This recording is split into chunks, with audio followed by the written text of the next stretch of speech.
Cakupan vaksinasi hewan penular rabies di Kabupaten Bangli masih rendah. Hingga bulan Oktober 2024, baru 40% hewan penular rabies terutama anjing di Bangli yang sudah diberi vaksin dari total populasi 59.000 ekor.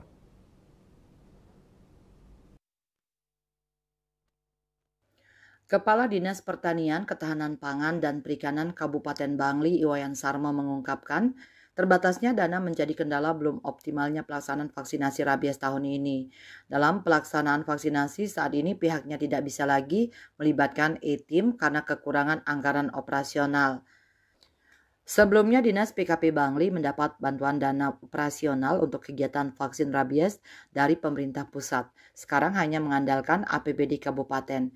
Kegiatan vaksinasi rabies masih tetap dilaksanakan ke Banjar Desa. Namun demikian, karena petugas yang diturunkan terbatas, vaksinasi hanya bisa dilakukan terhadap anjing berpemilik, tidak dengan anjing liar. Dengan rendahnya cakupan vaksinasi rabies, dia tak menampik ada kekhawatiran kasus rabies bakal naik lagi. Namun demikian, Sarma berharap hal itu tidak terjadi. Berdasarkan data yang dimilikinya sepanjang Januari hingga Oktober tahun ini, pihaknya mencatat ada 37 kasus rabies pada anjing. Jumlah itu lebih rendah dibandingkan tahun lalu. Bali Post melaporkan.